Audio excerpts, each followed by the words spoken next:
এই গণ অভ্যুত্থানের স্পিড যেই ফ্যাসিস্ট শক্তির বিরুদ্ধে আমরা লড়াই করেছি, যারা এতগুলো মানুষকে হত্যা করেছে, রাজপথে রক্ত ঝরিয়েছে, গুলি করিয়ে মেরেছে এবং বাংলাদেশকে স্বাধীন সার্বভৌম রাষ্ট্রকে একটা বিদেশি তাবেদার রাষ্ট্রে পরিণত করেছে, সেই আওয়ামী লীগের রাজনীতি করার কোনো নৈতিক ভিত্তি এবং নৈতিক অধিকার নাই। এবং আমরা আশা করি আগামী নির্বাচনে আওয়ামী লীগ অংশগ্রহণ করতে পারবে না। আগামী নির্বাচন না, শুধু এদেশের রাজনীতিতে আওয়ামী লীগের কবর রচনা হয়েছে। আওয়ামী লীগ আর এদেশের রাজনীতিতে কখনোই মাথা তুলে দাঁড়াতে পারবে না এবং এদেশের জনগণ সেই সুযোগ দেবে না। আমরা দেখি যে কিছু কিছু নেতাকর্মী, কিছু কিছু রাজনৈতিক দলের নেতাকর্মীদের আচরণ কিন্তু আওয়ামী ফ্যাসিবাদীদের মতোই হয়ে উঠছে। এটি কিন্তু মানুষের মাঝে একটা উদ্বেগ তৈরি করছে, উৎকণ্ঠা তৈরি করছে যে তাহলে কি এটা আবার কোন বাংলাদেশ? যদি পূর্বের ব্যবস্থা সিস্টেম বলবৎ থাকে তাহলে এই বাংলাদেশ বিনির্মাণ বা দেখার জন্য কি আমরা জীবন দিয়েছি?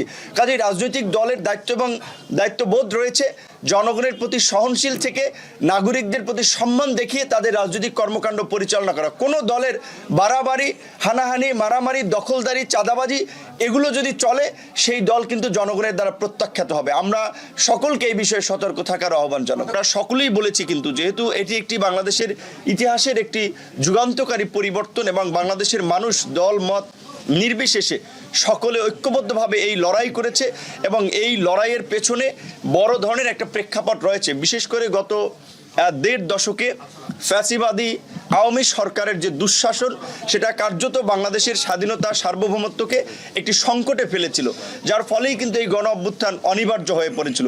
এই গণ অভ্যুত্থানের আইনি, রাজনৈতিক, সাংবিধানিক সকল প্রকারের বৈধতা দানের জন্যই একটি ঘোষণাপত্র প্রয়োজন।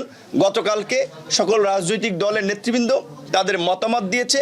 তারা সকলেই তাদের নিজস্ব যে আত্মত্যাগ এবং নিজস্ব যে সংগ্রাম সেটিকে সংযুক্ত করে এই ঘোষণাপত্র দেওয়ার আহ্বান জানিয়েছে। আশা করি খুব শীঘ্রই সেটি ঘোষণা হবে।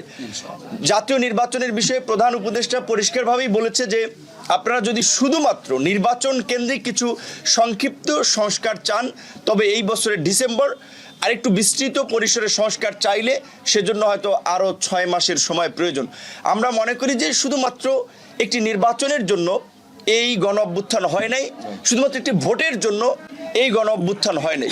রাষ্ট্র পুনর্গঠন, রাষ্ট্র সংস্কার এবং রাষ্ট্র মেরামতের মাধ্যমে একটি গণতান্ত্রিক, মানবিক এবং জন আকাঙ্ক্ষার বাংলাদেশ বিনির্মাণের জায়গা থেকে এই গণ অভ্যুত্থান হয়েছে।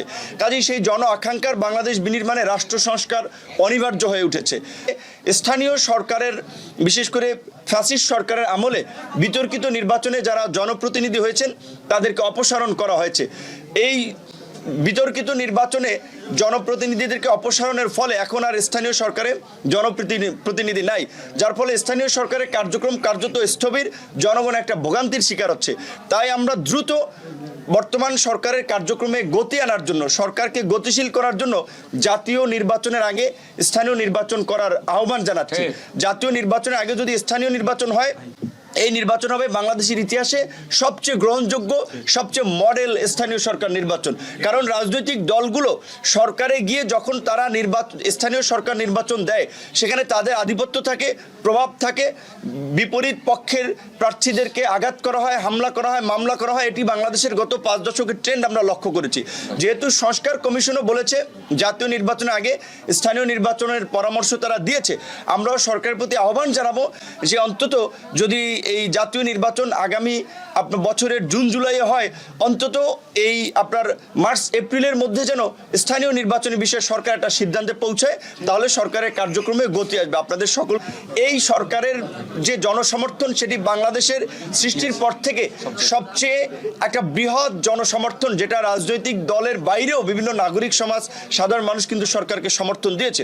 একটা গণ অভ্যুত্থানের পরে পৃথিবীর বিভিন্ন দেশে সংবিধান পরিবর্তন হয়, পূর্বের সংবিধান কার্যত স্থগিত করা হয়। তো সেই জায়গা থেকে যদি ঘোষণাপত্র দেওয়া হয় তাহলে আমার মনে হয় অনেক কিছুই স্পষ্ট হয়ে উঠবে এবং আমার মনে হয় এই ঘোষণাপত্র এবং রাষ্ট্র সংস্কার, নতুন বাংলাদেশ বিনির্মাণে আমাদের মধ্যে যে জুলাই গণ অভ্যুত্থানকে কেন্দ্র করে জাতীয় ঐক্য এবং সংহতি প্রতিষ্ঠিত হয়েছে সেটি কোনোভাবেই ফাটল কিংবা বিভাজনের রূপ দেওয়া যাবে না। সেজন্য সবাইকে বাক্য চয়নে, শব্দ চয়নে, কার্যক্রমে সতর্ক থাকতে হবে।